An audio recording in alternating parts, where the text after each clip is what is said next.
Welcome back. কেমন আছো তোমরা? কি হয়েছিল 10 বছর আগে এটার পার্ট 11 নিয়ে কিন্তু চলে আইছি আমরা। ভিডিও শুরু করার আগে তোমাদেরকে অল্প কিছু কথা বলে নি। তোমরা ভালো করে জানো যে আমার অ্যাকাউন্টে ব্যান্ড ওয়ার্নিং আসছে কিছুদিন ধরে, এখনো কিন্তু ওয়ার্নিংটা যায়নি। তোমরা ভিডিওর স্ক্রিনের উপর দেখতে পাচ্ছ। আর একটা স্ট্রাইক আসলে কিন্তু আমার টিকটক আইডি হারিয়ে যাবে। তোমরা যদি চাও আমি এমন গল্প দিতে থাকি, আমি তোমাদের ভিতরে থাকি, তাহলে তোমরা বেশি বেশি করে রিপোস্ট করো, কপি লিঙ্ক করো। প্রত্যেকটা ভিডিও তোমরা 5000 করে কপি লিঙ্ক করে দাও, রিপোস্ট করে দাও। যদি তোমাদের ভাইয়ের থেকে তোমরা এমন গল্প পেতে চাও, অবশ্যই কপি লিঙ্ক বেশি বেশি করে করবা এবং শেয়ার করবা, রিপোস্ট করবা। আর স্ক্রিনের উপর দেখতে পাচ্ছ আমার সেকেন্ড আইডি, এটাতে কিন্তু নেশাখোর ছেলের জীবন পার্ট 1টা আমি আপলোড দিয়েছি। সবাই গিয়ে দেখে আসো এন্ড ফলো করে আসো। তো চলো বেশি কথা না বলে শুরু করা যাক। হাসানের মা কান্না করতে থাকে। হাসান বলে, কি ব্যাপার মা, তুমি কান্না করতেছো কেন? হাসানের মা বলে উঠলো, বাবা আমাকে মাফ করে দিস, তোকে অনেক কষ্ট দিয়ে ফেলেছি, আর ভাবতেও পারি নাই যে আকাশ এমন কাজটা করবে। তখন হাসান বলে উঠলো, মা বাদ দাও না ওইসব, আর ওইসব আমি সবকিছু ভুলে গেছি, আমি আর ওইসব মনে করতে চাই না। মা তুমি কান্না করিও না, আমরা আবার নতুন করে বাঁচবো,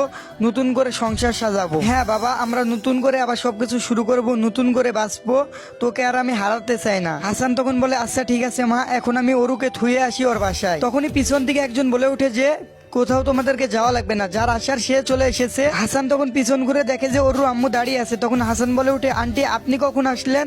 এই তো বাবা এইমাত্রই আসলাম, তুমি কেমন আছো? জি আন্টি আমি ভালো আছি, আপনি কেমন আছেন?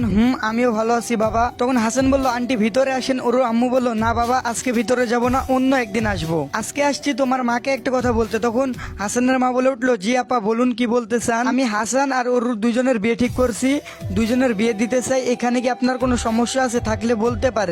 এটা শোনার পরে হাসান আর ওরু দুজন দুজনের দিকে তাকায়। হাসানের মা বলল, না আপা আমার কোনো সমস্যা নাই, আপনি যেটা ভালো মনে করেন ওইটাই হবে। তখন ওরু মা বলে উঠলো, ধন্যবাদ আপা আপনাকে, হাসানের মতো ভালো হীরার টুকরা ছেলেকে আমি কখনোই হারাতে চাই না, আর হাতছাড়াও করতে চাই না।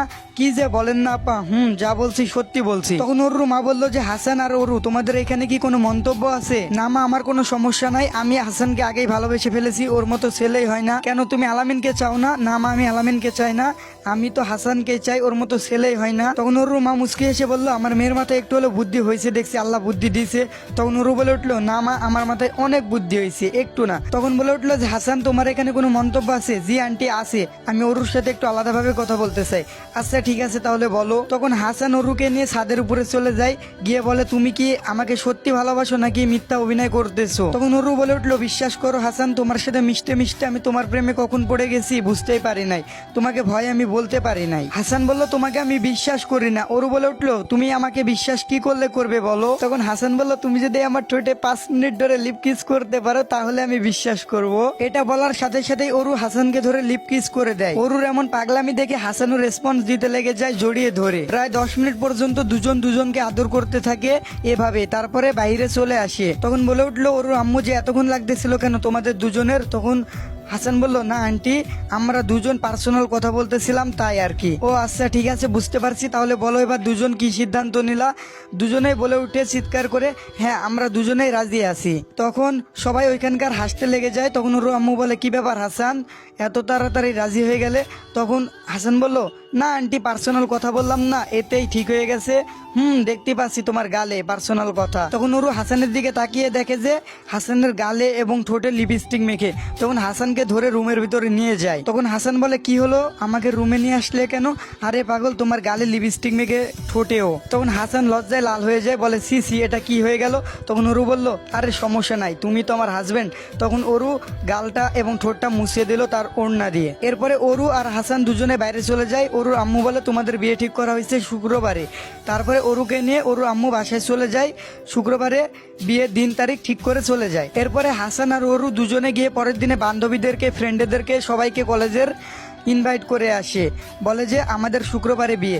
তারপরে দুজনা রেস্টুরেন্টে গিয়ে খাওয়া দাওয়া করে দুজন দুজনের বাসায় চলে যায়। এভাবে 3 দিন চলে গেল। আজকে হাসানের বিয়ে ওরুর সাথে।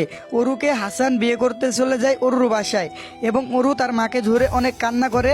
ওরুকে নিয়ে হাসান তাদের বাসায় চলে আসে। ওরু বাসর ঘরে বসে আছে কলেজের বান্ধবীদেরকে নিয়ে আর পাড়ার প্রতিবেশীর কিছু মেয়েদেরকে নিয়ে গল্প করতেছে বাসর ঘরে। আর রাত 12টা বাজে হাসান তার বন্ধুদের সাথে আড্ডা দিতেছে। এদিকে হাসানের মনে নাই যে তার বউ তার ঘরে অপেক্ষা করতেছে। কিছুক্ষণ পরে এসে কেউ একজন ছাদের দরজায় বাড়ি দেয়। তখন হাসানকে দরজাটা খুলে দিয়ে দেখে যে ওরু সামনে দাঁড়িয়ে আছে রাগী চোখে, অনেক রেগে আছে।